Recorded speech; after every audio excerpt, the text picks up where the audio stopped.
नमस्कार बंधुगण।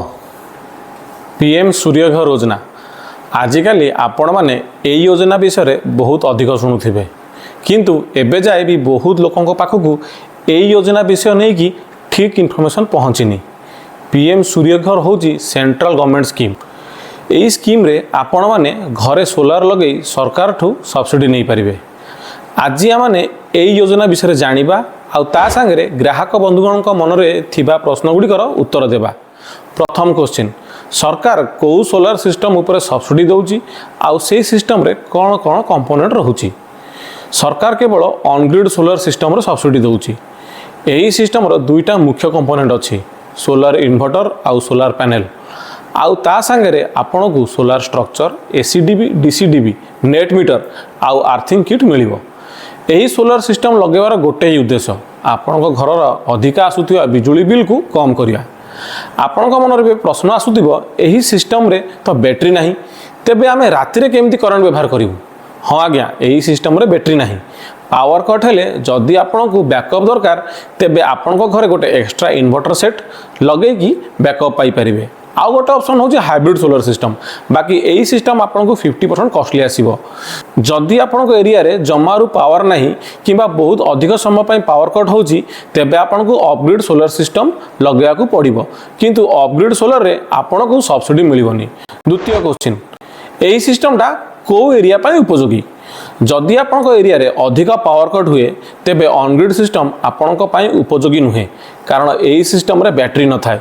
On-grid solar होची बिना बैटरी वाला सिस्टम। पावर कट हेले आपण को कोनोसी बैटरी बैकअप मिलिबोनी। आउ जदि आपण को एरिया रे लो वोल्टेज प्रॉब्लम अछि तेबे सेठी भी ऑनग्रिड सिस्टम भल भाबे काम करिबोनी। आ गोटे बड़ विषय आपण ध्यान देबे, जदि पावर कट हुए तेबे ऑनग्रिड सोलार सिस्टम काम करिबोनी। जदि पावर अछि तो एही सिस्टम काम करिवो, जदि पावर नाही तेबे एही सिस्टम बंद होई जिवो। तृतीय क्वेश्चन, कोठी आ को माने ए योजना पई आवेदन करि परिबे आ डॉक्यूमेंट्स कोन दरकार आवेदन करिया पई। आपण ऑनलाइन रे आवेदन करि परिबे आ निज इच्छा रे भेंडर चयन करी घरे सोलार लगेई परिबे। मने रखंतु केवल एम्पैनल भेंडर पाखरु सोलार लगेले ही आपण माने सब्सिडी पाइबे। एही योजना पई सबु वर्गर नागरिक माने आवेदन करि परिबे। आवेदन करिवा को आपण को आधार कार्ड, इलेक्ट्रिसिटी बिल आ बैंक डिटेल्स देबा को पड़िबो। जहाँ ना इलेक्ट्रिसिटी कनेक्शन अच्छी तांकरी अकाउंट को सब्सिडी पैसा आसीबो। चतुर्थ क्वेश्चन, यही सिस्टम रो वारंटी केते आउ कोन कोन मेंटेनेंस करिया को पड़िबो।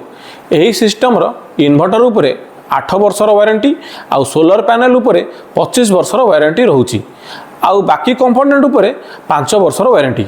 यही सिस्टम रे खूब कम मेंटेनेंस करिया को पड़े। खाली आपण माने को हप्ता को थरे सोलर पैनल उपरे बसी थिबा डस्ट गुडा को सफा करिया को पड़िबो, कारण सोलर पैनल सफा रहिले आपण को करेंट प्रोडक्शन भल रहिबो।